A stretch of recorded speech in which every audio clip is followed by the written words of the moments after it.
नमस्कार, मी राजेंद्र हुंजे. बेधडकमध्ये तुमचं सगळ्यांचं स्वागत. आज आपण चर्चा करणार आहोत कोल्हापूरचा टोल सरकारनं रद्द केला, पण त्याबरोबरीनंच मुंबईतल्या एंट्री पॉइंटवर जे विवादात सापडलेले टोल आहेत ते कधी बंद होणार, सरकारच्या नव्या टोल धोरणाबाबतचं पुढचं पाऊल काय आहे, सरकार यावर मूग गिळून का गप्प बसलाय, हा सगळा मुद्दा ऐरणीवर आहे. आणि एवढं सगळं होऊन देखील मुंबई अंतर्गत जेव्हा मुंबईतल्या गाड्यांना टोल वसुली करता येत नाही तेव्हा मुंबईकरांवरती अधिभार लावला जातो पेट्रोल डिझेलच्या प्रति लिटर मागे. आणि तो अधिभार घेऊन मुंबईतल्या झालेल्या रस्त्यांच्या कामाचा पैसा हा संबंधित कंपन्यांकडे वळता केला जातो. म्हणजे एकीकडे तुम्हाला टोलचे पैसे द्यायचे नसले तरी देखील तुमच्याच खिशातनं 2 पैसे काढून सरकार या सगळ्या कामाच्या संदर्भातल्या कंपन्यांना पैसे देतं.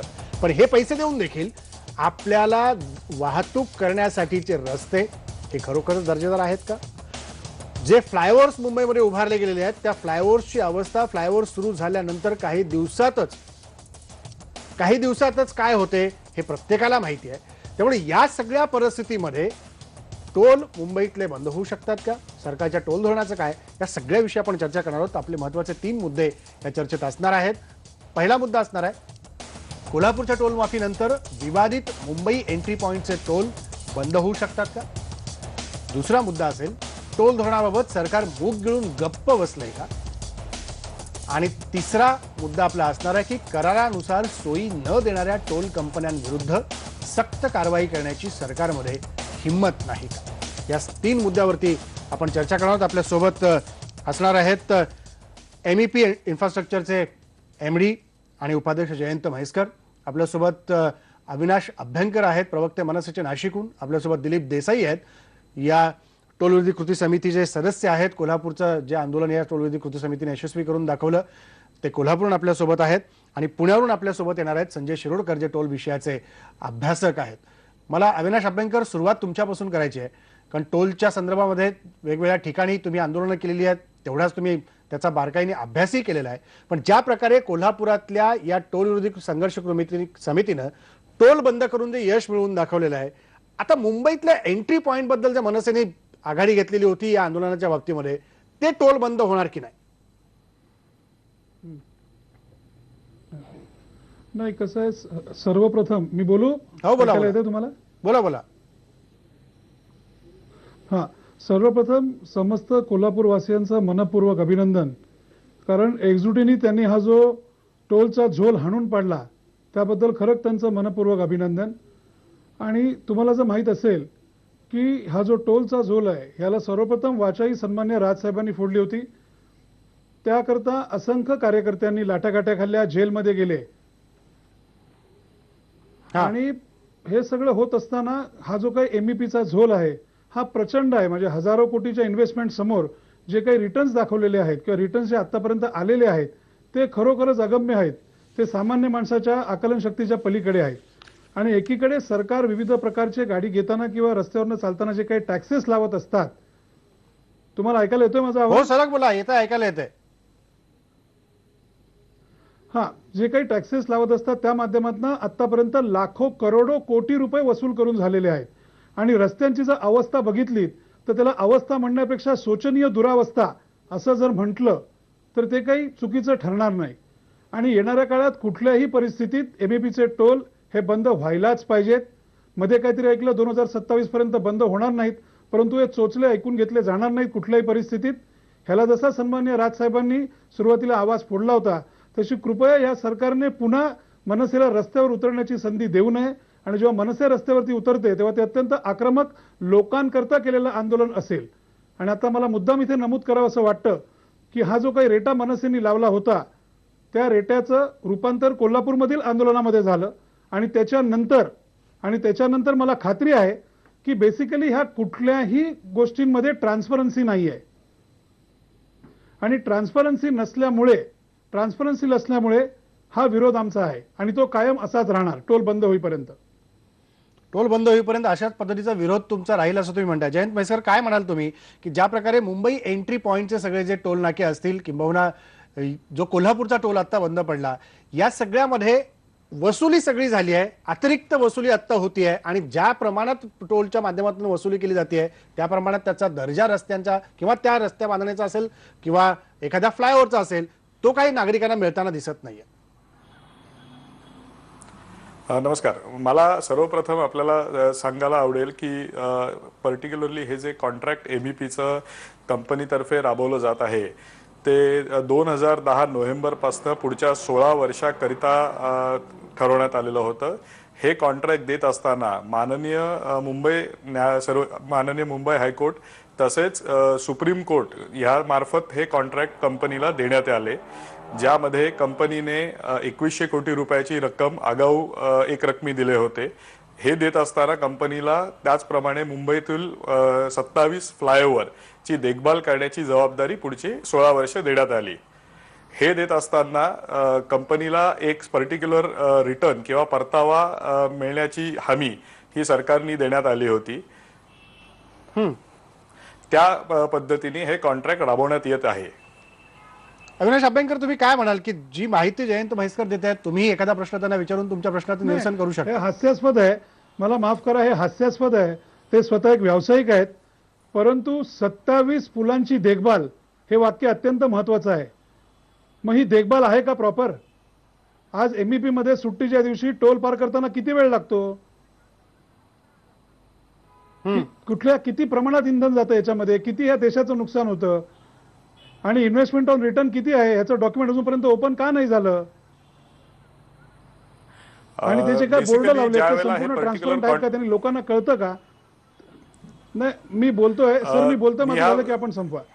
कसं आहे, याच्यामध्ये त्या कॉन्ट्रॅक्टमध्ये सर्व नियम पाळले गेलेत का हे तपासून पाहण्याची गरज आहे.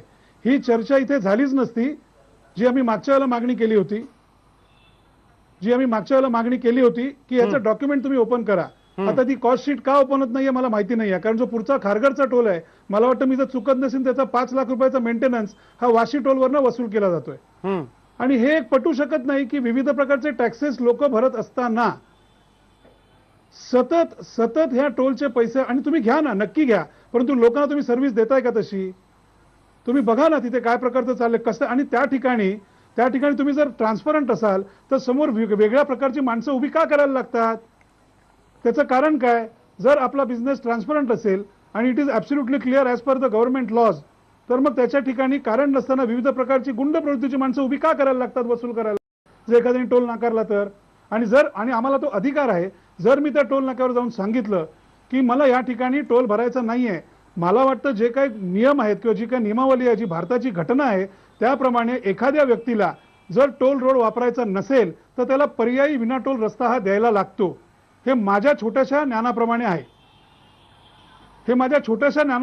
आणि कॉन्ट्रॅक्ट मधले सगळ्या गोष्टी आपण जर तपासून बघितलात तर त्या ठिकाणी प्रचंड फेल्युअर्स आहे. 27 जे फ्लायओव्हर्स आहेत त्याची लिस्ट तुम्ही काढलीत तर त्यावरती आतापर्यंत किती मृत्यू झालेले आहेत, किती ऍक्सिडेंट झालेले आहेत, याला जबाबदार कोण? हा सदोष मनुष्यवधाचा गुन्हा कोणावरती टाकायचा, हा माझा साधा सवाल आहे. आणि आजपर्यंत 2010 पासून 2027 पर्यंत. अविनाशजी, मी येतो तुमच्या पहिल्या 2 मुद्द्याचं उत्तर आपण म्हैसकरांकडे. हे जे काय, या शुअर, हो चालेल. अविनाशजी नमस्कार. बेसिकली आपण जो आता मुद्दा मांडलात, माझा आवाज येतोय तुम्ही बोला. त्याच्यामध्ये 2 भाग आहेत. खारघरचा जो टोल नाका आहे तो पर्टिक्युलरली सायन पनवेल ह्या रस्त्याकरता जो खर्च झाला त्याकरता तो लावण्यात आला होता. वाशी टोल व बाकी इतर मुंबईतील जे 4 प्रवेशद्वार आहेत ही मुंबई एंट्री पॉइंट ह्या कंपनीकडे 2026 पर्यंत माननीय उच्च न्यायालय व सर्वोच्च न्यायालयाच्या आदेशानुसार प्रोजेक्ट देण्यात आली होती. ही प्रोजेक्ट देत असताना 2100 कोटी रुपये हे एकरकमी शासन तिजोरीत जमा करण्यात आले व त्यावरील जो खर्च झालेला ते वसुली, त्याचं जे व्याज आहे प्लस मेंटेनन्सचा जो कॉस्ट आहे, या सर्व गोष्टींचा एक कॅश फ्लो तयार करण्यात आला होता जो आज पब्लिक डोमेन मध्ये MSRDC मध्ये अवेलेबल आहे. तीच इन्फॉर्मेशन प्रत्येक प्रोजेक्टची एक लाईफ open होत सायकल नाही कॉस्ट आता असते. ती लाईफ सायकल कॉस्ट ही प्रत्येक टोल नाक्यावरती जे डिस्प्ले बोर्ड लावण्यात आलेले आहेत त्या डिस्प्ले बोर्डमध्ये व्यवस्थितपणे दाखवण्यात येत आहे आणि ती दर महिन्याला अपडेट केली जाते. ती लाईफ सायकल प्रोजेक्ट कॉस्ट मधली जी लाईफ सायकल कॉस्ट आहे ती MSRDCनी आम्हाला अप्रूव्ह करून दिलेली आहे. त्या पर्टिक्युलर कॉस्ट प्रमाणेच ती आकडेवारी जी आहे ती दर महिन्याला अपडेट केली जाते.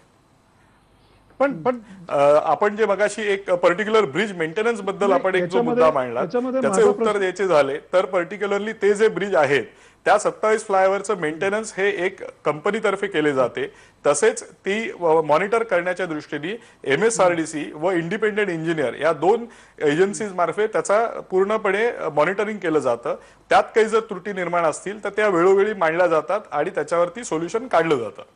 नाही अविनाशजी, नाही नाही नाही नाही याच्यामध्ये ह्या त्रुटी पाळल्या जात नाहीत. त्याचं कायम प्रॉब्लेमॅटिक, ते ब्रिज कायम प्रॉब्लेमॅटिक आहेत. पावसामुळे त्याच्यावरती गाड्या स्किड होतात. रस्त्यांची क्वालिटी अतिशय निकृष्ट दर्जाची आहे. आणि आपण जर टोल नाक्यावरचा कुठलाही बोर्ड बघितलात, कुठलाही MEP जो वाशीवरनं येतो तो किंवा जो मागचा येतो तो, कॉन्ट्रॅक्ट प्रमाणे सर्व गोष्टी फुलफिल केल्या आहेत का, झाडं लागली आहेत का, बस स्टॉप्स आहेत का, आणि यू मीन टू से की 100% रस्ते अतिशय व्यवस्थित आहेत, टोल नाक्यावरच्या लोकांची वर्तणूक अतिशय व्यवस्थित आहे, अतिशय चांगल्या. हे तुम्ही जर बोलत असाल तर मी काही डॉक्युमेंट्स, मी आता नेमका नाशिकला आहे, परंतु तुम्ही आपणास काही डॉक्युमेंट दिली असती तर त्याच्यामध्ये नक्कीच ट्रान्सपरन्सी नाही आहे. जी वाहनं पास होतात म्हणून दाखवली जात आहेत आणि जी ऍक्च्युअल वाहनं पास झालेली आहेत, कारण मनसेने याच्यामध्ये 15,000 कार्यकर्ते लावलेले होते महाराष्ट्रभर, आणि विशेष करून MEP मध्ये ही तफावत प्रचंड मोठ्या प्रमाणात दिसली. हे मला आता यावेळेस मुद्दाम मी आपल्या आपल्याला सांगू निदर्शनास इच्छित आणून आहे द्यायचे. आणि ब्रिजेसचा मेंटेनन्स म्हणाल, हो बोला जयंत म्हैसकर बोला. तर तो अतिशय निकृष्ट दर्जाचा आहे. आपण जर पावसाळ्यात प्रवास केलात तर त्यावरती म्हणजे अगदी छोट्या छोट्या गोष्टी आहेत, पण ज्यांनी एखादं कुटुंब उद्ध्वस्त होऊ शकतं किंवा कुटुंब उद्ध्वस्त झालेली आहेत. त्याचं आपण काय करायचं, कारण तुम्ही सब कॉन्ट्रॅक्ट जरी दिलेलं असेल तरी ती जबाबदारी डेफिनेटली आपली आहे. ठीक आहे, आपण उत्तर घेऊ. जयंतजी बोला. बेसिकली याच्यामध्ये 2 मुद्दे आहेत. एक तर आपण जी वाहनांची गणनेबद्दल बोलताय तर MSRDC तर्फे इंडिपेंडेंटली त्याचा ट्रॅफिक सर्व्हे दर वर्षातनं 2 वेळा, तसेच MEPच्या 3 ते 4 टोल नाक्यावरती ऑटोमॅटिक क्लासिफिकेशन आणि काउंटिंग सिस्टीम MSRDC तर्फे लावण्यात आलेली आहे, ज्याचा डेटा MSRDC दर महिन्याला गोळा करते. तो डेटा MSRDC कडे अवेलेबल आहे, तो आपण केव्हाही रेफर करू शकता. हा एक भाग झाला. मेंटेनन्स बद्दल जर आपण म्हणलात तर 27 जे फ्लायओव्हर आहेत मुंबईतले, त्यामध्ये आम्ही पर्टिक्युलरली MEPच्या मध्ये जे फ्लायओव्हर मेंटेन करतो त्याच्यावर आम्ही अतिशय काळजीपूर्वक मेंटेनन्स पूर्ण करण्याचे प्रयत्न करतो. तोच करत असताना त्यावर आम्ही काही स्पेसिफिक बोर्ड लावलेले आहेत की हे पर्टिक्युलर फ्लायओव्हर MSRDCच्या किंवा MEPच्या अंतर्गत मेंटेनन्स केले जातात. कारण मुंबईमध्ये मल्टिपल एजन्सीज आहेत, जसं की PWD आहे, BMC आहे किंवा MMRD आहे व MEP किंवा MSRDC आहे, जे पुलांची व रस्त्यांची देखभाल केली जाते. त्यामुळे मुंबईमध्ये बऱ्याच वेळा अशी गोष्टी निदर्शनास आमच्याही आल्या की जो पूल किंवा जो पर्टिक्युलर प्रोजेक्ट आम्ही मेंटेन करत नव्हतो त्यावरती एखादा अपघात घडला किंवा एखादी घटना घडली तर त्याचा ब्लेम हा टोल नाक्यावरती किंवा MEPच्या प्रोजेक्टवरती केला जातो, जी वस्तुस्थिती तशी नसताना लोकांचा गैरसमजुतीमुळे झाले असेल. पण तो गैरसमजूत दूर करण्याच्या दृष्टीने आम्ही ती पुरेशी कारवाई आणि काळजी घेतलेली आहे. पण जयंत म्हैसकर, एक आता पुलाचाच मुद्दा निघाला, उड्डाण पुलांचा, म्हणून सांगतो की सायनचा फ्लायओव्हर हा MEPने बांधून पूर्ण केलाय? नाही, सायनचा फ्लायओव्हर तुम्ही बांधलेला नाहीये, त्याचा मेंटेनन्स पण तुमच्याकडे नाहीये. मेंटेनन्स सायनचा जो पूल आहे तो एक जो लेअर आहे सायन फ्लायओव्हर, तो आमच्याकडे आहे. त्यासाठी आम्ही ऑलरेडी MSRDC कडे 4 ते 5 वेळा पत्रव्यवहार केलेला आहे. त्याच्यामध्ये बेसिक जी प्रॅक्टिकल अडचण अशी आहे, तो जर आपल्याला तिथले जे एक्सपान्शन जॉईंट्स आहेत ते जर रिपेअर करायचे असतील तर तो ब्रिज आपल्याला कमीत कमी 1 ते 2 महिने बंद ठेवावा लागेल. गर्डर आपल्याला वरचे जे स्पॅन असतात ते लिफ्ट करून आपल्याला एक्सपान्शन जॉईंट परत एकदा रिफिट करून ते गर्डर त्याच्यावरती प्लेस करावे लागतील. हे करण्यासाठी 2 महिने आपल्याला कालावधी, पोलिसांतर्फे ती परवानगी मिळणं आजच्या डेटला शक्य होत नाहीये. त्यामुळे ह्या पुलांची सगळी अशी अवस्था आणि जनतेला अशाच त्रासातनं पुढे जावं लागतं. दिलीप देसाई, तुमचा जो संघर्ष होता सगळा या टोल मुक्तीचा, तो संघर्ष नेमका काय होता आणि तुम्ही काय सांगाल महाराष्ट्रातल्या मुंबईतल्या या सगळ्या नागरिकांना की याच्यापासून मुक्ती मिळवायची असेल तर त्यातली एकी काय पाहिजे आणि नेमके मुद्दे कोणते समोर आले पाहिजे? मी आज प्रथम आयबीएन लोकमतचा आभार मानतो, कारण आपण वीरेंद्र म्हैसकर साहेबांना आमच्या समोर 5 वर्षात कधी आले नाही, ते आज समोर आले. IRBनं केलेला करार आणि प्रत्यक्ष कोल्हापुरातलं बांधकाम अतिशय तफावत आहे. कोल्हापुरात एकूण 700 किलोमीटरचे रस्ते आहेत. त्यापैकी महानगरपालिकेने 651 किलोमीटरचे रस्ते केले आणि IRB कंपनीनं 49 किलोमीटरचे रस्ते केले. आणि या रस्त्यासाठी 9 टोल नाके उभा केले. मुळात टोल वसूल करणे या संस्कृती बेकायदेशीर आणि घटनाबाह्य आहेत. भारतीय राज्यघटनेमध्ये सूची क्रमांक 12 मध्ये रस्ते आणि पूल बांधण्याचं काम महानगरपालिका, राज्य शासन, केंद्र सरकार यांनी करायचे आहेत. आमचा टोलला विरोध नाही, परंतु कोल्हापुरातला आजचा टोलचा 5 वर्षाचं आंदोलन जर तुम्ही बघितलं तर वीरेंद्र म्हैसकरांनी स्वतः ते काम पाहिलं असतं तर फार बरं झालं असतं. रस्ते वरती आहेत आणि घरं खाली आहेत. पावसाळ्यात लोकांच्या घरात पाणी जातं. 220 कोटी प्रकल्पामधलं गटर जे आहेत ते 20 कोटीचे आहेत. या गटरमध्ये टँकरने ह्या साईडला पाणी ओतलं तर ते कुठल्या साईडला जातं याचा अंदाज नाही. MSRDC मध्ये अनेक उच्च शिक्षीय अभियंते आहेत आणि यांच्या चुका एक कोल्हापूरचा सर्वसाधारण नागरिक काढतो, हे दुर्दैव आहे. त्यामुळं कोल्हापूरकरांनी जो काय 5 वर्ष संघर्ष केला, अनेक लाठीखाठी खाल्ले, लोकांच्यावर केसेस दाखल झाल्या. वीरेंद्र म्हैसकरांच्यावर आम्ही 3 केसेस दाखल केल्या, कारण का त्यांनी तसं जे कृत्य केलं. परंतु वीरेंद्र म्हैसकरांना आज अखेर कधी अटक झाली नाही. आम्हा नागरिकांना मात्र वॉरंट काढले गेले, आम्हाला अटक केलं गेलं, आमच्या हाताचे सही ठसे घेण्यात आले. इतका क्रूर आणि अपराध आम्ही असा केल्यासारखं आम्हाला पोलिसांनी वागवलं. मग त्याच्या मागं कोण होतं, काय होतं, त्याच्या मागं सरकारचा काय हात होता का, राजकारण्यांचा काय हात होता का, नेमके या IRBच्या कंपनीमध्ये कोणाकोणाचा हिस्सा आहे, मग त्यात कोणकोणते मंत्री आहेत, प्रत्यक्ष अप्रत्यक्ष त्यांचा कोणाची भागीदारी आहे, हे मात्र स्पष्ट होणं साहजिक आहे. कोल्हापूरचा टोल रद्द झाला, माननीय मुख्यमंत्र्यांचं आम्ही स्वागत करतो, परंतु केलेल्या भ्रष्टाचाराची, गैरव्यवहाराची चौकशी ही झालीच पाहिजे. कारण का आम्ही कोल्हापूरकर करारच्या पद्धतीनं टॅक्स भरतो. मोटर व्हेकल आम्ही कार घेतली त्याचा सुद्धा आम्ही टॅक्स भरतो. मग तिबार दुबार हे टॅक्स आमच्याकडनं का वसूल केले जातात, हा अन्याय आहे. त्यामुळं RTOनं आज अखेर कोट्यवधी रुपये जे आमच्याकडनं टॅक्स गेला तो टॅक्स जातो कुठं? आम्ही घरपाड्यातून जो टॅक्स रस्त्यासाठी देतो तो जातो कुठं? हा एक फार मोठा प्रश्न आहे. त्यामुळं नागरिकांनी टोल देऊ नये, खिशातले पैसे खर्च करू नये असं कधी कोणाला वाटत नाही, परंतु हे घटनाबाह्य आहे. त्यामुळे टोल संस्कृतीची काय ठीक आहे दिलीप देसाई, मी येतो तुमच्याकडे. पण जयंत म्हैसकर, जो मुद्दा आता कोल्हापूरच्या टोल बाबतीतला उपस्थित झाला, कोल्हापूरच्या टोल बाबतीमध्ये IRB कंपनीने भूमिका घेतलेली होती की जे पैसे अदा करायचे आहेत उरलेले असलेले कामाचे किंवा जे वसूल होण्याचे आहेत ते महापालिकेने अदा करावेत, आम्ही हा टोल सगळा मोकळा करून देऊ. आता नेमकी सरकारबरोबर तुमची काय बोलणी झाली आणि कशा पद्धतीने हा टोल मुक्तीचा मार्ग निघाला? मुंबई एंट्री पॉईंटच्या प्रोजेक्ट बद्दलचं बोलायचं झालं तर बेसिकली आम्हाला आतापर्यंत सरकारकडनं कुठल्याही प्रकारची विचारणा ह्या बाबतीत झालेली नाहीये. तशी विचारणा ज्या वेळेला होईल त्यावेळेला आम्ही बोलू. कोल्हापूरच्या बाबतीत मी विचारलं. कोल्हापूरचा विषय MEPशी निगडीत नसल्यामुळे मी त्याच्यावर आय थिंक भाष्य करणे योग्य नाही होणार. पण जेव्हा सरकार, एकनाथ शिंदे म्हणाले, MSRDC मंत्री आहेत आपले, ते म्हणाले की 2027 पर्यंत मुंबईच्या एंट्री पॉईंटचे टोल आपण बंद करू शकत नाही. काय नेमकं कारण आहे? पण एकीकडे जर आपण बघितलं, जे मुंबईतले आता हे जे तुम्हाला कॉन्ट्रॅक्ट दिलं गेलं 2100 कोटी रुपयाचं हे सगळं कॉन्ट्रॅक्ट आहे, 2010 साली दिलं गेलं होतं, 2016 पर्यंत हे सगळं वसुलीचा ठेका तुमच्याकडे होता, बरोबर आहे? 2026 पर्यंतचा आहे. मग 2015 मार्च अखेपर्यंत या 10 वर्षामध्ये साधारणतः 1176 कोटी रुपये वसूल झाले. आता उरलेली जी 1000 कोटी रुपयाची रक्कम असेल, 900 कोटी 1900ची, ही साधारणतः 3-4 वर्षात वसूल होईल. मग याला आणखी 10 वर्ष कशासाठी लागतील? MEPचे जे कॉन्ट्रॅक्ट देण्यात आले हे मी आपल्याला मगाशी म्हणल्याप्रमाणे माननीय उच्च न्यायालय व सर्वोच्च न्यायालयाच्या मंजुरीनुसार देण्यात आले. याच्यामध्ये दोन मुद्दे असतात. एक, 2100 कोटी रुपये आपण ज्या वेळेला म्हणतो की 2100 कोटी रुपये वसूल झाले की आपली टोल वसुली बंद व्हायला पाहिजे, याच्यामध्ये आपण मगाशी म्हणल्याप्रमाणे life cycle project cost particular प्रोजेक्टची असते. त्या लाईफ सायकल प्रोजेक्ट कॉस्टमध्ये कॅपिटल एक्सपेंडिचर, त्याची इंटरेस्ट, त्याचा मेंटेनन्स, त्याची ऑपरेटिंग कॉस्ट, ह्या सर्व गोष्टींचं व reasonable return to the contractor ह्या गोष्टी ॲड केल्यानंतर एक IRR वर्किंग केला जातो. IRR वर्किंग प्रमाणे जो IRR शासनाने प्रोजेक्ट देण्याच्या वेळीच मान्य केलेला असतो त्या IRR प्रमाणे पैसे वसूल होईस्तोवर त्यांना ते कॉन्ट्रॅक्ट दिलं जातं.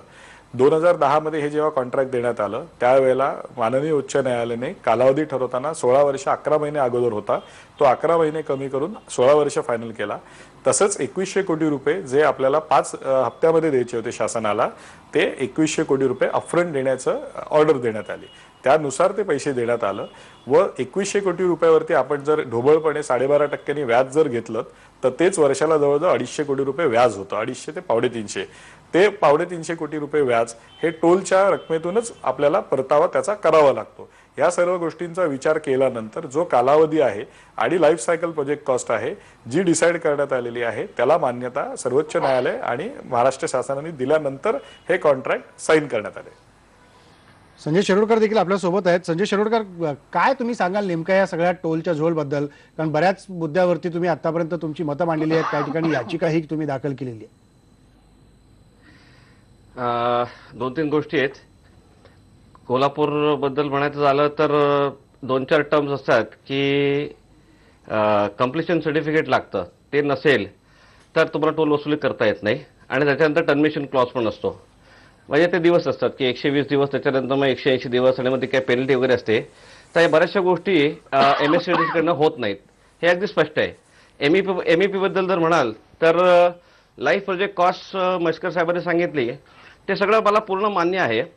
ते जरी सत्य असतं, म्हणजे आता म्हणतात ना त्याची MEPची जी लाईफ सायकल कॉस्ट आहे की 2100 कोटी अपफ्रंट द्यायचे आणि मग त्यांनी जे त्याप्रमाणे की आता साधारणपणे 11,565 कोटी हे जनतेकडनं 2027 पर्यंत वसूल करतात.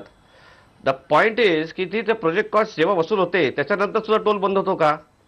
आणि जी टोल कलेक्शन जी रोजची आहे, मग तुम्ही महाराष्ट्रातलं कुठलंही उदाहरण घ्या, ती खरी दाखवली जाते का? त्या ऑडिटेड कॉपी दाखवल्या जातात? तुम्हाला CPUचा अभ्यास होतो का? मी तुम्हाला वाशी ब्रिजचं एक एक्झाम्पल देतो. 1984-85 PWDचे पेपर्स आहेत.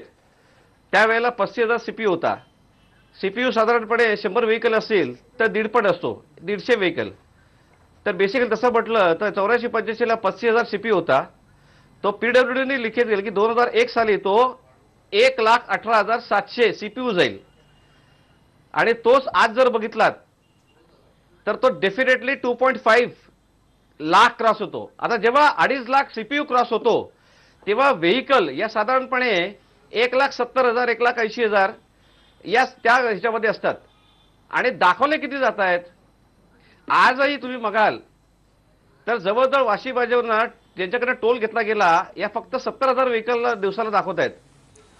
यांच्याच प्रोजेक्शनमध्ये हा आकडा आज 90 ते 96,000 आहे. म्हणजे प्रोजेक्शन केलेल्याच्या जवळपास पण येत नाही ती लोक. प्रोजेक्शन टोलेबल व्हेकल बरं का. त्याच्यानंतर मग CPU जर क्रॉस केला तर ऍक्च्युली वाहन संख्या 1.5 लाख ते 2 लाख आहे. मग याचा अभ्यास सरकार का नाही करत? आज तुमच्याकडे PWDचे सेन्सस अवेलेबल आहेत.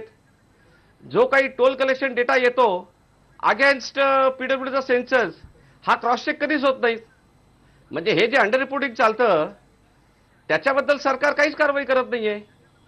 थोडक्यात तुम्ही कॉन्ट्रॅक्ट करा, तुझं टेन्युअर द्या, IR करा, लाईफ कॉस्ट सगळं मला पूर्ण मान्य आहे. पण ही जर अंडर रिपोर्टिंग होत असेल आणि जर वसुली जर जास्त होत असेल तर मग ते 100% नुकसान का करून घ्यायचं? आणि याच्यामध्ये MSCD सुद्धा पैसे मिळत असतात, पर्सेंटेज असतो. म्हणजे जनतेकडनं घ्यायचा आणि दाखवायचा नाही, हा काय प्रकार आहे? ठीक आहे, आपण उत्तर घेऊ. सगळे पेपर्स उपलब्ध आहेत. ठीक आहे, जयंत म्हैसर उत्तर द्या. जरूर. याच्यामध्ये दोन भाग आहेत. एक तर आपण जर MEPच्या ह्या प्रोजेक्टबद्दल बोलत असाल, त्याच्यामध्ये लाईफ सायकल प्रोजेक्ट कॉस्ट आपल्याला ऑलरेडी मी मगाशी सांगितली. ती करत असताना आपण जो वाहनांची गणनेबद्दल दरवेळेला बोलतो आणि आपण एक जनरल आपलं एक परसेप्शन आहे की जितकी वाहनं जातात तितकी सर्व वाहनं टोल भरतात, ही पहिली गोष्ट चुकीची आहे. CPU आपण ज्या वेळेला कॅल्क्युलेट करतो त्यावेळेला CPU मध्ये आपण 2 व्हीलर वाहनं व जी नॉन टोलेबल वाहनं आहेत ती देखील PWD त्यांच्या गणनेमध्ये घेते. ती पहिली गोष्ट आपण वजा करायला पाहिजे. CPU वर्किंग हे जे असतं त्याच्यामध्ये प्रत्येक कॅटेगरी ऑफ व्हेकलला CPUचा फॅक्टर वेगळा असतो. तर तो फॅक्टर जर आपण बघितला तर कारला आपण म्हणल्याप्रमाणे 1.6 असेल, ट्रकला 2.6 असेल. ह्या सर्व गोष्टींचा विचार करता ऍक्च्युअल वाहनांची जी गणना आहे ती नक्कीच आपण जी म्हणताय त्याच्यापेक्षा म्हणजे जी CPU फॅक्टरच्या रिलेशनमध्ये कमी असते. हा एक भाग झाला. दुसरी सगळ्यात महत्त्वाची गोष्ट, आपण ज्या वेळेला एखादा रेव्हेन्यू वर्किंग करतो तो रेव्हेन्यू वर्किंग करताना आपल्याला शासनाचं जे नोटिफिकेशन किंवा जे गॅजेट असतं त्या गॅजेटमध्ये ज्या लोकांना सूट देण्यात आलेली आहे त्यांना वजा करणं गरजेचं आहे. तिसरी गोष्ट अशी आहे की तीच करत असताना पर्टिक्युलरली मुंबईचं उदाहरण द्यायचं झालं तर मुंबईमध्ये कार ह्या जवळजवळ 70% of the total population of vehicles आपल्याकडे मुंबईमध्ये आज आहे. त्या 70% वाहनांना आज आपल्याकडे शासनाच्या मार्फत महिन्याचा पास, जो मंथली पास 2 प्रकारचा आहे. एक एका पर्टिक्युलर प्लाझासाठी मर्यादित आहे व एक 5 टोल नाक्यांसाठी एक पास मर्यादित आहे, ज्याच्यामध्ये आपण 1100 रुपये जर भरले तर आपल्याला अख्खा महिनाभर इनडेफिनेट नंबर ऑफ ट्रिप्स आपल्याला करता येऊ शकतील. आपण एखादी गाडी जर 4 वेळा मोजली आणि त्या गाडीला आपण 35 रुपयाप्रमाणे जर मल्टिप्लाय केलं तर त्याचा येणारा रेव्हेन्यू आणि जो आपण महिन्याचा पास घेतला तर त्यातनं येणारा रेव्हेन्यू ह्यात जवळजवळ 25% म्हणजे 25% आपण गोळा करता आणि 100% गेले असं आपण म्हणता. त्यामुळे आपलं रेव्हेन्यू वर्किंग आणि रिअल रेव्हेन्यू वर्किंग ह्यात कधीच ते टॅली होऊ शकणार नाही. आपल्याकडे जी शासनाने दिलेलं गॅजेट आहे, जे कन्सेशन्स आहेत, बरं आता ही जी पर्टिक्युलर कन्सेशन्स आहेत किंवा आपण मगाशी जे म्हणलात की जास्त रक्कम गोळा झाली तर ती आपण टोल बंद करायला पाहिजे, अगदी मला मान्य आहे. त्याच्यामध्ये एक महत्त्वाचा मुद्दा असा आहे की 2000 साली ज्या वेळेला हा मुंबईमध्ये टोल लावण्यात आला त्यावेळेला 8 जनहित याचिका माननीय मुंबई उच्च न्यायालयात दाखल करण्यात आल्या होत्या. त्याच्यावरती उच्च न्यायालयाने निर्णय दिला की जो शासनाने कालावधी ठरवलेला आहे तो अत्यंत योग्यपणे ठरवलेला आहे. तो करत असताना त्याच्यावरती माननीय सर्वोच्च न्यायालयामध्ये याचिकाकर्ता गेले होते. त्याच्यावर याचिकाकर्त्यांची याचिका खारिज करून सर्वोच्च न्यायालयाने जो उच्च न्यायालयाने दिलेला निर्णय होता त्याला मान्यता दिलेली होती. त्यामध्ये 3 गोष्टी उच्च न्यायालयाने मान्य केल्या. एक, 2027 पर्यंत MSRDC ला देण्यात आलेला जो कालावधी आहे तो टोल कुठे लावावा, कारण जी याचिका दाखल करण्यात आली होती ती मूलभूत मुलुंड किंवा वाशी किंवा या एंट्री पॉइंटला टोल लावावा किंवा नाही याच्यावर लावण्यात आली होती. तर त्या 5 ठिकाणची जी लोकेशन होती त्या 5 लोकेशनला मान्यता देण्यात आली व 2027 पर्यंत काय दराने टोल वसूल करण्यात यावा, ज्याच्यामध्ये दर 3 वर्षांनी 15 ते 18% वाढ, कारमध्ये दर 6 वर्षांनी, इतर अवजड वाहनांना दर 3 वर्षांनी ही म्हणजे आपण जे त्याला ऍडिशन म्हणतो किंवा ज्याला एस्केलेशन म्हणतो ते देण्यात आलं होतं. ह्या सर्व गोष्टी आपल्याला 2000 साली सर्वोच्च न्यायालयाने ह्या नोटिफिकेशनला मान्यता दिली. 2010 मध्ये ह्या कॉन्ट्रॅक्टला सर्वोच्च न्यायालयाने मान्यता दिली. तर ज्या काही लीगल किंवा ज्युडिशियल रिव्ह्यूज असतात ते ऑलरेडी होऊन मग हे कॉन्ट्रॅक्ट देण्यात आलं होतं. तेच होत असताना 3 PIL सुद्धा मुंबई न्यायालयात दाखल करण्यात आल्या होत्या. पिझंट्स अँड वर्कर्स पार्टीने एक केली होती, पीपल्स ऍक्शन कमिटीने एक केली होती व खलाटकर एक इंडिव्हिज्युअल गृहस्थ होते यांनी केली होती. त्याला देखील माननीय उच्च न्यायालयाने खारिज करून त्यानंतर हे कॉन्ट्रॅक्ट MSRDCने आम्हाला नियमानुसार देण्यात आले. संजय शिरोडकर, तुम्हाला काय म्हणायचंय? अविनाशजी, मी येतो तुमच्याकडे.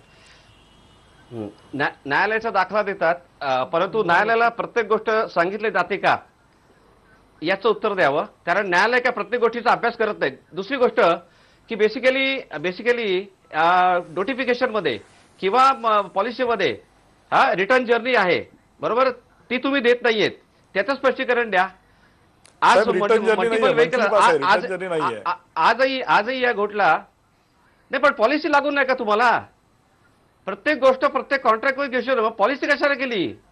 आणि बेसिकली मुंबई एंट्री पॉईंट तुम्ही म्हणताय, सिक्युरिटायझेशन ऑफ मुंबई एंट्री पॉईंट, मग एक्झिटला कशाला टोल घेताय याचं स्पष्टीकरण कोणीच देत नाहीये ना. कुठेतरी तो एंट्रीला भरलेला ना टोल, मग एक्झिटला कशाला घेताय याचं उत्तर मुंबई एंट्री पॉइंट हा टोल नाहीये. जरूर. मुंबई एंट्री पॉइंट असा काही टोल नाहीये. जी वाहनं मुंबई शहरात प्रवेश करतात व जी मुंबई शहरातनं बाहेर पडतात या वाहनांना शासनाचं जे नोटिफिकेशन आहे त्याच्यामध्ये त्याची क्लिअर मेन्शन करण्यात आलेलं आहे. त्याप्रमाणे हा टोल घेतला जातो. अविनाशजी अगदी थोडक्यात ब्रेक घ्यायचा आहे. राजेंद्र कसं आहे माहिती आहे नाही, मगापासून मी ते शाळेच्या कसं उत्तरपत्रिका वाचताच तसं मी ऐकतोय मगासपासून. कळलं का? प्रश्न असा, इतकं जर सगळं ट्रान्सपरंट आहे, इतकं तर सगळं सुंदर आहे, आलबेल आहे, इतकं सुंदर आलबेल आहे का तिकडे? मगाशी त्यांनी सांगितलं 2100 कोटी रुपये आम्ही गुंतवले, त्याच्यावर 250 रुपये आम्हाला 250 कोटी रुपये इंटरेस्ट द्यायला लागतं. मला वाटतं आमचा पण थोडाफार अभ्यास आहे की त्याच्यामध्ये रिड्युसेबल बॅलन्सनी ते इंटरेस्ट पे करायला लागतं. आणि कुठलाही विद्वान बिझनेसमन रिझनेबल प्रॉफिट हा शब्द त्यांनी वापरला. So whether the profit is reasonable or not, what are the returns on investment, कारण हे लोकांकरता लोकोपयोगी त्यांना फायदा मिळण्याकरता ह्या वस्तू आहेत.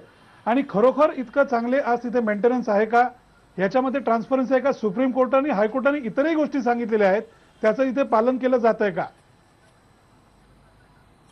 कारण कसं होतंय की आपण फक्त कागदी घोडे वाचून तिकडे आपण ते सगळ्या गोष्टी करतोय, परंतु प्रत्यक्षात आज तिथे काय केओस झालेला आहे, तिथे काय प्रकारचा आरडाओरडा होतोय लोकांचा, तिथे काय प्रकारचा लोकांचा त्रास आहे, किती किती लाख कोटी रुपये तिथे रिकव्हर झालेले आहेत.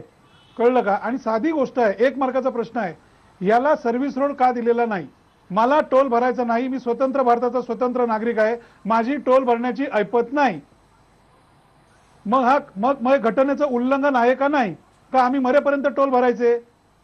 याचं मला सांगा. जयंत मस्कर उत्तर द्या, ब्रेक घ्यायचा. कारण मी लहान असल्यापासून टोल भरतोय, आता केस मला असं वाटतं साहेब, हा जो प्रश्न आहे, मुलगी लग्न बाहेरगावी जाईल तरी टोल भरतोच आहे. वाशी ब्रिजले झाले या प्रश्नाचं उत्तर मला संजयजी, एक वाटतं- मिनिट. नाही, कधीतरी काही थांबणार आहे की नाही? मला असं वाटतं ह्या प्रश्नाचं बोला बोला. मला असं वाटतं ह्या प्रश्नाचं उत्तर MSRDC किंवा शासनाने देणं योग्य राहील. त्याचं उत्तर मी देणं योग्य होणार नाही. नाही MSRDCने, हे बघा असं नसतं. उद्या MSRDCने तुमच्याकडे हे कंत्राट दिलेलं आहे, त्यामुळे यू शुड टेल अस की it is whether it is absolutely transparent or not. It should be absolutely, तुम्ही यू जस्ट कोट हिअर की yes everything is absolutely transparent, then we will send the documents. Jayant Maskar सांगा. अगदी मान्य आहे. संपूर्ण Basically नियमाप्रमाणे जी- वसूल करत आहोत. शासन एकही पैसा जास्ती वसूल केलेला नाही. MSRDC आणि Reasonable तुमच्या returns झालेला आहेत. करार हा कुठल्याही पूर्णपणे प्रकारचा fraud पारदर्शी नाही आहे. आहे. सगळ्या प्रकारच्या सुविधा पुरवलेल्या आहेत. तिथे क्रेन्स आहेत, तिथे अँब्युलन्स आहे, तिथे हॉस्पिटल रिक्वायरमेंट असेल तर ती आहे, तिथे झाडं लावलेली आहेत, तिथे बस स्टॉप्स आहेत. हे सगळं आम्हाला सांगा. बेसिकली MEPचं जे कॉन्ट्रॅक्ट आहे त्याच्यामध्ये ज्या ज्या काही अटी शर्ती होत्या त्या अटी शर्तींची पूर्णता आपण केलेली आहे. आपल्या अटी शर्तींमध्ये ॲम्ब्युलन्स प्रोव्हाइड करणे, क्रेन प्रोव्हाइड करणे किंवा हॉस्पिटल प्रोव्हाइड करणे अशा कुठल्याही सोयी त्या पर्टिक्युलर कॉन्ट्रॅक्टमध्ये ॲज अ कॉन्ट्रॅक्टर किंवा ॲज अ एजन्सी और कन्सेशनर MEPने करणं अपेक्षित नव्हतं. म्हणजे फक्त टोल वसूल करणे एवढीच एक प्रोव्हिजन आहे का? नाही, मेंटेनन्स ऑफ फ्लायओव्हर आहे. आणि जर ती असेल तर रस्त्याचा मेंटेनन्स आहे का मला सांगा. ठाणा क्रिकला आपण दोघे आता जाऊ. मी आता रात्री नाशिकवरनं निघतोय, मी पहिल्या नाही. ब्रिजवरती येऊन थांबतो, आपल्याला दाखवतो कशा प्रकारे तो ब्रिज फुटलाय. ठाणा क्रिक ब्रिज तुमच्या ठाणा टोल नाक्याची क्रिक एंट्री बघा मेंटेनन्स कशी होते. PWD कडे आहे. तुमच्या टोल नाक्याची एंट्री जी आहे ना, अगदी बरोबर आहे. पावसाळ्याचं बघितलीस तर मला तुम्ही वल्ली प्रोव्हाइड केली तरी चालतील. मला आपण जे म्हणता ते बरोबर आहे की बरेच वेळा लोकांचा गैरसमज ह्यामुळे होतो की आपल्या मुंबईमध्ये बरेच उड्डाण पूल आहेत आणि मल्टिपल एजन्सीज आहेत. त्यामुळे MEPचे जे पर्टिक्युलर टोल म्हणजे रिलेटेड जे प्रोजेक्ट मधले पूल आहेत त्या सर्व पुलांवरती आपण बोर्ड लावलेले आहेत. अशा बोर्ड आपण सांगा, मला एक 2-3 MEPचे ब्रिज सांगाल कृपया, आपण कुठले आहेत? हो जरूर. आपण मगाशी म्हणल्याप्रमाणे सायनचा जो ब्रिज आहे तो आहे, वाकोला आहे, कलिना आहे, JVLR आहे. सायनचा, बरं सायनचा वाकोला उत्तम आहे. आपण मला असं वाटतं जाऊन स्वतः चेक केलेलं बरं. मी जास्त भाष्य करणे योग्य मेसेज नाही पाठवून मला. मेलवर. नाही सायनचा बरं का म्हैसकर साहेब, सायनच्या ब्रिजचा उल्लेख रोज आहे करतो. सायनच्या ब्रिजचा उल्लेख झाला. सायनच्या ब्रिजवरनं रोज आम्ही सगळे जातो. मुंबईतनं प्रवास करत असताना, गाड्या घेऊन जात असताना अशी अवस्था येते कधी कधी की जर एखादा पेशंट असेल तर ब्रिज चढला तर उतरेपर्यंत राहील की नाही अशी साशंकता त्याच्या मनामध्ये येते. इतके धक्के त्याला सहन करावे लागतात. गाडी कुठलीही असू द्या, मग तुमची ती मर्सिडीज पासून एखादी विस्टा कुठलीही गाडी असू द्या, पण त्याच्यामध्ये जर त्याला एखादा मणक्याचा आजार असेल तर त्याची अवस्था अशी होते की ब्रिज उतरेपर्यंत मी राहतो की जातो, ह्याला जबाबदार कोणाला पकडायचं? याच्यामध्ये असं आहे की पर्टिक्युलरली सायनचा ब्रिज जर आपण उदाहरण घ्यायचं झालं तर त्याला मी मगाशी म्हणल्याप्रमाणे ऑलरेडी आम्ही MSRDCला याबाबत वेळोवेळी सूचना किंवा वेळोवेळी आम्ही आमच्याकडनं पत्रव्यवहार केलेला आहे. आज मुंबई शहराचा सायन हा ब्रिज एक आर्टरी आहे. तो जर आपल्याला 2 महिने बंद करावा लागला तर त्याच्यासाठी ट्रॅफिकची जी आपल्याला व्यूहरचना आहे ती आपल्याला ट्रॅफिक पोलीसकडनं परमिशन जर मिळवून आपण मला दिलीत, आम्ही त्याच्यावर काम चालू करायला तयार आहोत. ठीक आहे, आपण ब्रेक घेऊ. ब्रेक नंतर अजूनही काही मुद्दे आहेत आपल्या सगळ्या पाहुण्यांशी आपण चर्चा करणार आहोत त्या टोलच्या संदर्भातच. ब्रेक घेऊ, ब्रेक नंतर परत येऊ.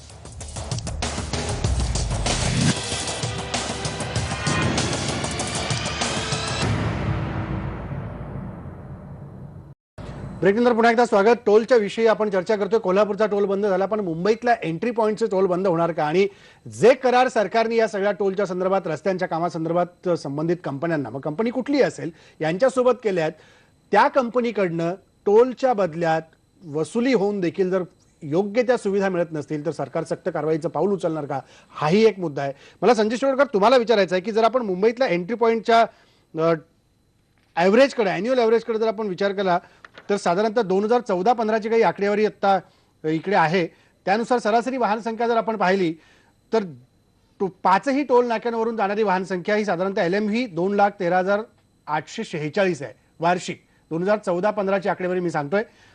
35 रुपये त्याला आपण आकारतो. LCV आहे 37,639, 45 रुपये त्याला आपण आकारतो. ट्रक किंवा बस यांची संख्या आहे 28,346, याला 90 रुपये आपण आकारतो. आणि MAV आहे 11,181, याला प्रत्येकी 115 रुपये आपण आकारतो. म्हणजे साधारणतः हा जर आकडा आपण पाहिला तर जी आकडेवारी मिळते त्यानुसार एका दिवसात साधारणतः 5ही टोल नाक्यावर वसूल होणारा टोल आहे 1,30,15,320 रुपये. जर हे असेल तर मग आणखी किती दिवस असे टोल वसुलीला लागतील की मुंबईचे 5 एंट्री पॉईंट बंद होऊ शकतात?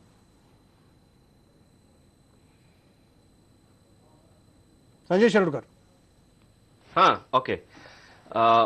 कसं आहे, बेसिकली तुम्ही जर कॅल्क्युलेशन केलं तर आजच्या या घडीला मुंबई एंट्री पॉईंट आणि एक्सप्रेस यांचं टेन्युअर बघता तुम्ही इमिजिएट 4 व्हीलर आणि STला सवलत द्या ना, म्हणजे एक्झाम करा ना.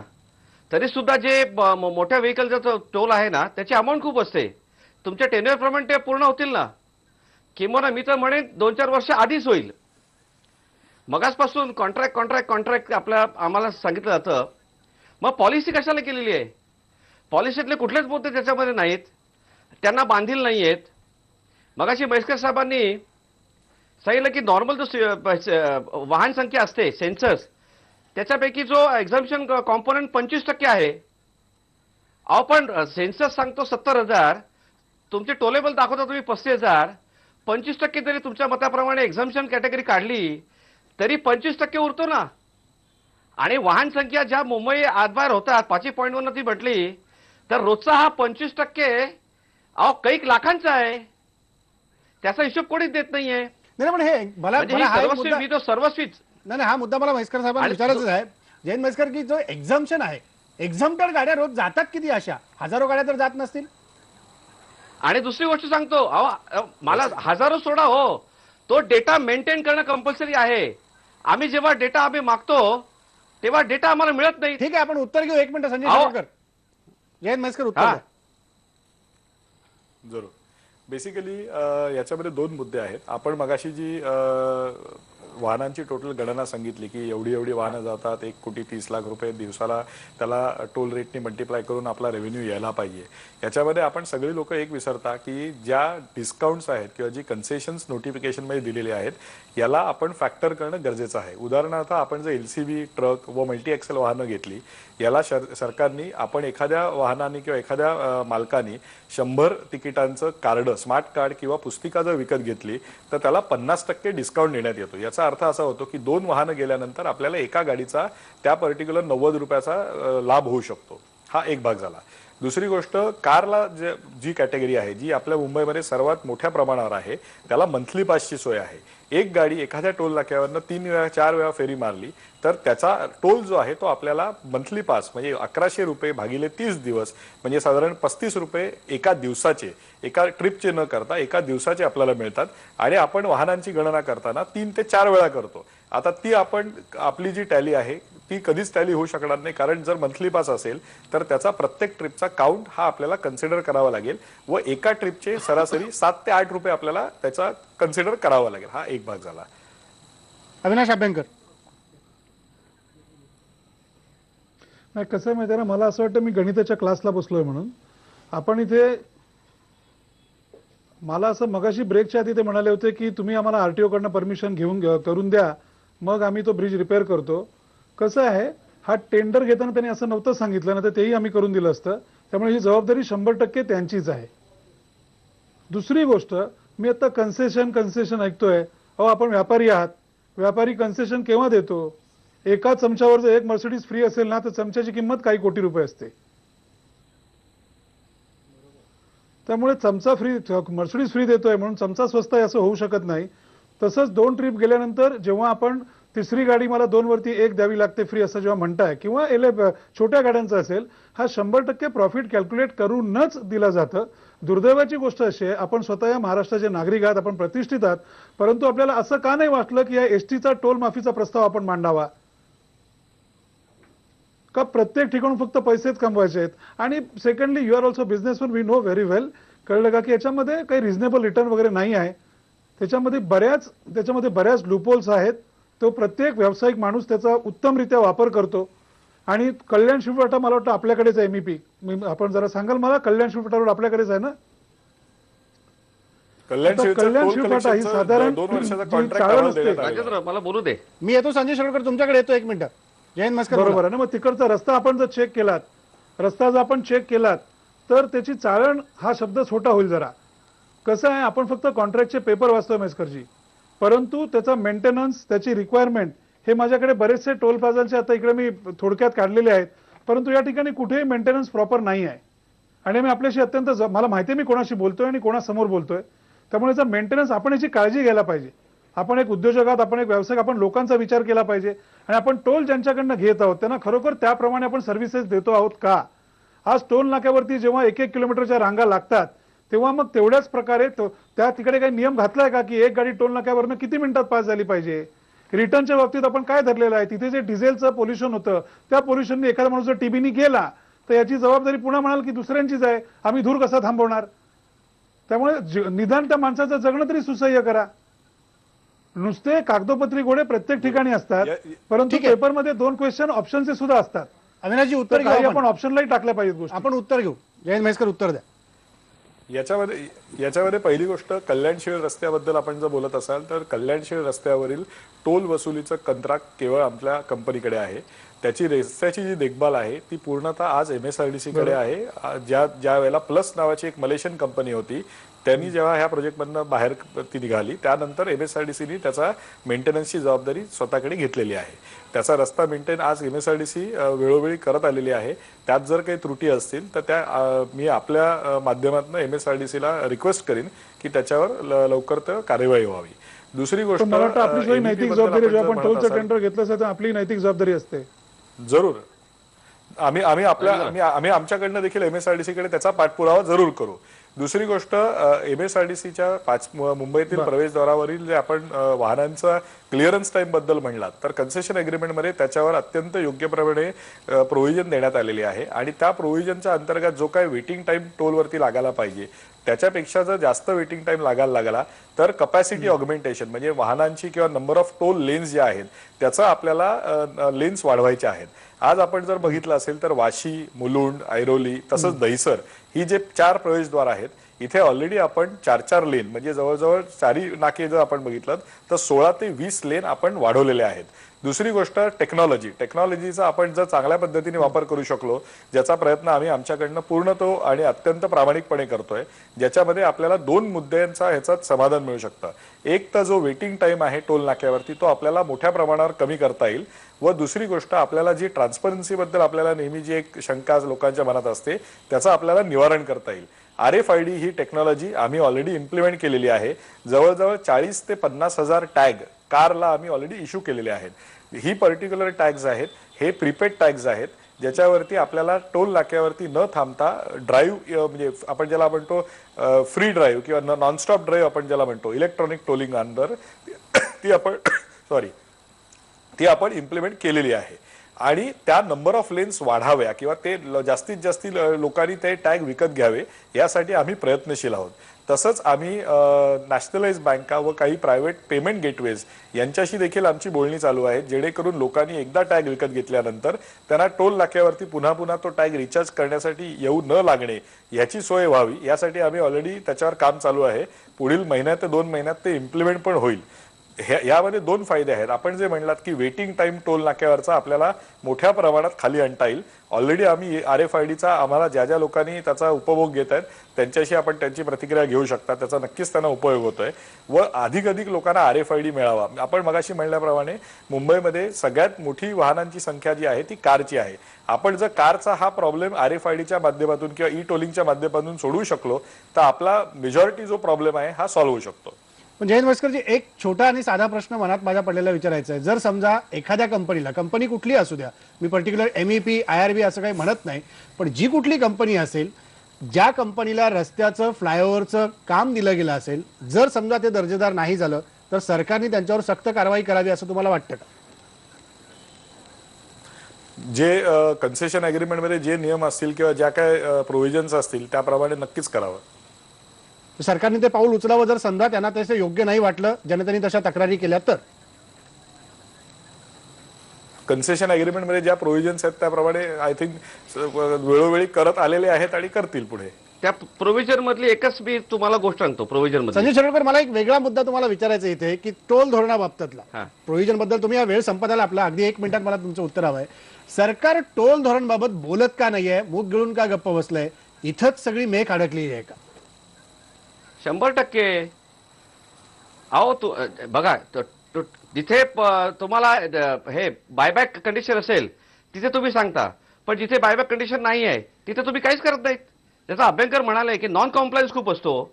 या MBP मध्ये फ्लायओव्हरचं मेंटेनन्स म्हणतात. एकच तुम्हाला अट सांगतो, दर आठवड्याला प्रत्येक फ्लायओव्हर हा क्लीन झाला पाहिजे, स्वच्छ झाला पाहिजे. बाकी तर मेंटेनन्सची लिस्ट खूप मोठी आहे.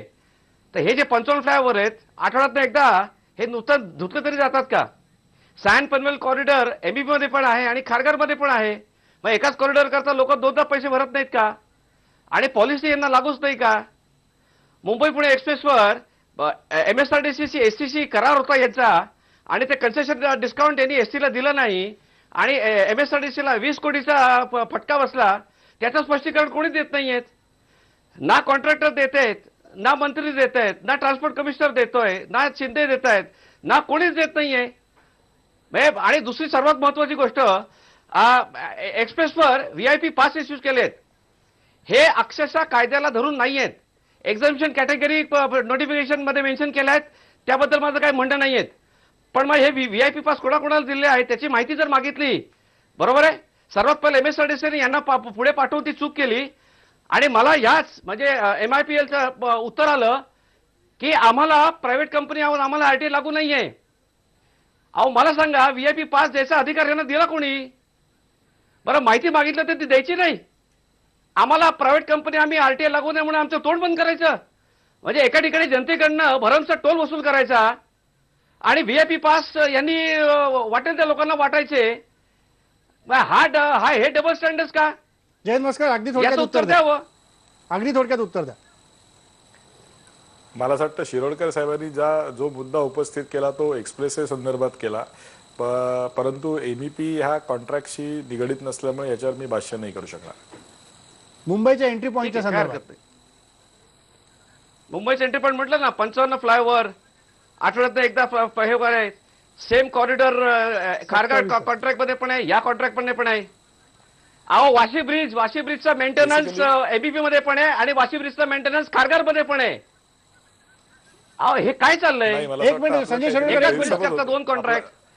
जयंत भास्कर, थोडक्यात उत्तर द्या, वेळ संपत आला. आपला काहीतरी गैरसमज होतोय. बेसिकली समजावून सांगा मला. जे प्रोजेक्ट आहे ते, हो सांगतो मी आपल्याला, ते BRC आपला जो जंक्शन आहे किंवा फ्लायओव्हर आहे तिथपासून तो सुरुवात होतो व तो पनवेल पर्यंत त्याचा एंड होतो. त्याच्यामध्ये त्यांचं 6 लेनिंगचं काम त्यांनी पूर्ण केलं. सायन पनवेलमध्ये जो वाशीचा जो ठाणे क्रिक ब्रिज आहे त्याचा मेंटेनन्स आजच्या घडीला PWD कडे आहे. खारघरचा जो टोल गोळा केला जातो तो त्यांनी जो रस्ता बांधला किंवा रस्त्याची जी काय त्यांनी आज सुधारणा केलेली आहे त्याच्यासाठी हा घेतला गेलेला टोल आहे.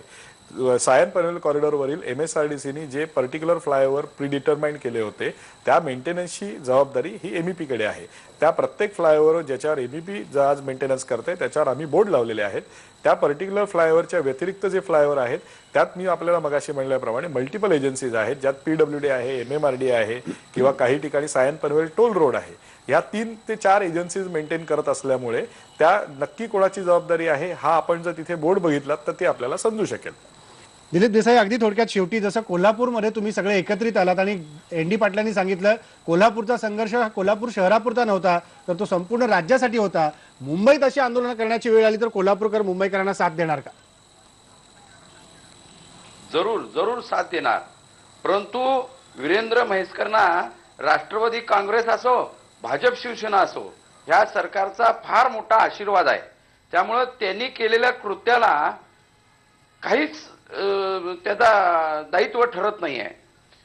उदाहरणार्थ टोलसाठी यांना कोल्हापूर महानगरपालिकेची 30,000 चौरस मीटर जागा दिली. या जागेचं 99 वर्षाचा करार यांच्याबरोबर झाला.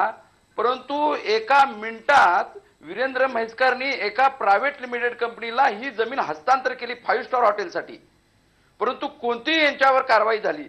माननीय उच्च न्यायालयाच्या धर्माधिकारी जस्टिसनी 20 फेब्रुवारी 2014ला एक आदेश जारी केला आणि या आदेशामध्ये टोल वसुली करावी पण जी जागा आपल्याला दिलेली आहे त्या जागेवर क्रीडांगण करावं. परंतु या आदेशाचं आज अखेर पालन झालेलं नाही. म्हैसकर साहेबांनी सुप्रीम कोर्टात दावा दाखल केला परंतु त्यात कोणत्याही प्रकारे धर्माधिकाऱ्यांच्या आदेशाला मनाई दिलेली नाही. ठीक आहे दिलीप देसाई, माझा वेळ संपला. अविनाश अभ्यंकर, अगदी थोडक्यात 30 सेकंद तुमच्याकडे. साहेब एक मिनिट की जो काल सरकारनं आदेश दिला एवढंच तो सांगायचं रद्द बाबत की हे याबाबत आपल्याला वेळ संपला, एक मिनिट. सरकारचं आणि कंपनीचं साठलोट आहे आणि हा टोलचा झोल होतो आहे आणि हा टोलचा झोल जर असाच होत राहिला तर महाराष्ट्र नवनिर्माण सेना याच्या विरोधात अत्यंत आक्रमकपणे रस्त्यावर उतरेल. आणि इथे बघा, जेव्हा धूर दिसतो तेव्हा नक्की कुठेतरी आग लागलेली आहे. जेव्हा सगळ्या चॅनल्सवरती याच्या विरोधातलं वातावरण येतं तेव्हा फक्त उत्तर कोर्टाने काय सांगितलं आणि ह्यांनी काय सांगितलं हे होत नाही. नक्की कुठेतरी चुका आहेत आणि मी आपल्याशी अत्यंत जबाबदारीने बोलतोय. आपल्याला येणाऱ्या भविष्यात हे दिसतील. ह्या चुका जनतेसमोर अत्यंत प्रकर्षाने मांडल्या जातील. आम्ही अशी अपेक्षा बाळगतो की त्याचं वेळीच ते सुधारणा करतील. अन्यथा टोल विरोधात महाराष्ट्र निर्माण सेनेला अत्यंत मोठ्या ताकदीने रस्त्यावरती उतरावं लागेल. धन्यवाद सगळ्या पाहुण्यांचे. तुम्ही आलात आणि या सगळ्या चर्चेत सहभागी झालात त्याबद्दल. सरकार टोल धोरणावरती मूग घेऊन गप्प आहे, याच्या मागची नेमकी कारणं काय आहेत या चर्चेत तुम्हाला त्याचा अंदाज आला असेल. आणि ज्या प्रकारे आपण टोल भरतो त्या टोलचा हिशोब कशा पद्धतीने ठेवला जातो याची पारदर्शकता जर सगळ्या करारामध्ये असेल तर सरकार ते करार स्पष्टपणे जनतेसमोर का मांडत नाही हा सगळ्यात महत्त्वाचा मुद्दा आहे. त्यामुळे या सगळ्या प्रश्नावरती मुंबईच्या एंट्री पॉईंटचे टोल असतील किंबहुना एक्सप्रेस वेवरती दिल्या जाणाऱ्या टोल माफीचा मुद्दा असेल, कुणाला त्या टोल माफी दिल्या जातात आणि किती गाड्या रोज अशा प्रकारे टोल न भरता जातात याचा देखील हिशोब सरकारने दिला पाहिजे. जनतेच्या खिशातले पैसे काढून जर रस्ते बांधले जात असतील तर त्या रस्त्याचा दर्जा हा जनतेला हवा तसाच मिळाला पाहिजे. जनता खड्ड्यात जाईपर्यंत आपण वाट बघता कामा नये, कारण ही जनता जर उठून उभी राहिली तर मात्र प्रत्येकाला पळताभूल थोडी होऊ शकते. इथंच थांबू, पाहता येईल.